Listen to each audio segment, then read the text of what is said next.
নমস্কার বন্ধুরা, ইউটিউব চ্যানেলে গার্ডেন মালি টিপসে আমি আপনাদেরকে দেখাবো শুকিয়ে যাওয়া চন্দ্রমল্লিকাগুলো গত বছরের জন্য কিভাবে পুনরায় প্রসেসিং ভাবে তৈরি করবেন সেই বিষয়ে আজকে আলোচনা করব।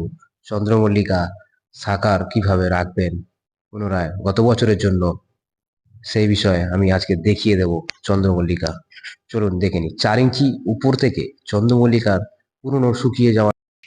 পুরনো ডালগুলোকে হার্ড প্রুনিং করে দিতে হবে।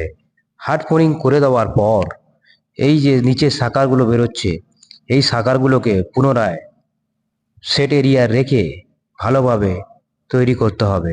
গত বছরের জন্য এর থেকেই ভালো ফুল পাওয়া যাবে। এরপর এই চন্দ্রমল্লিকার শাখার থেকে আপনার মনের মতন চারা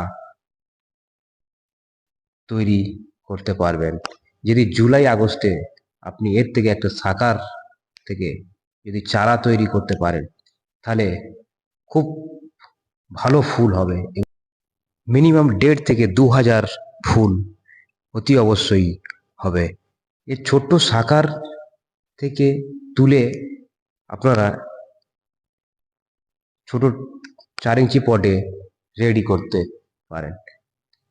বৃষ্টির সময় একটু সেটে এরিয়া রাখলে খুব ভালো গাছ তৈরি হবে।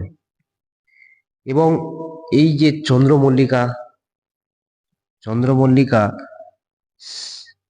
মাঝে মধ্যে যে কোনো ফাঙ্গিসাইড দিয়ে স্প্রে করবেন 15 দিন অন্তর একবার। আর খাবার সীমিত, একটু শুকনো খোল দিলেই যথেষ্ট, আর কিছু দেওয়া লাগবে না। যেহেতু বৃষ্টির জলের নাইট্রোজেনের পরিমাণ বেশি আছে, সেই জন্য ভালোভাবে স্যাপ ফাঙ্গিসাইডটি গুলিয়ে নিয়ে চন্দ্রমল্লিকার উপরে ভালো করে স্প্রে করে দেবেন, যাতে কোনো ফাঙ্গাস অ্যাটাক না করতে পারে। আমার কাছে স্যাপ আছে, সেই জন্য আমি স্যাপ দিচ্ছি। আপনার কাছে যদি ব্ল্যাটক্স থাকে কিংবা ব্যাবিস্টিন থাকে, এর কাজ একই হবে, সেটা দিয়ে আপনি স্প্রে করবেন। আর এর চন্দ্রমল্লিকার জন্য কাকা বিষ অবশ্যই ব্যবহার করবেন। কাকা বিষ একটা মারাত্মক ভূমিকা পালন করে। এই জন্য 15 দিন অন্তর যে কোনো জৈব ফাঙ্গিসাইড স্প্রে করবেন। গাছ খুব গ্রোথ হবে, ভালো থাকবে।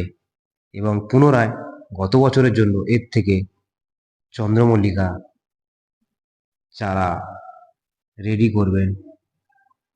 সেই প্রসেসিং আমি দেখিয়ে দেবো, আপনারা ওইভাবেই প্রসেসিং করে পুনরায় গত বছরের জন্য চন্দ্রমল্লিকা রেডি করবেন।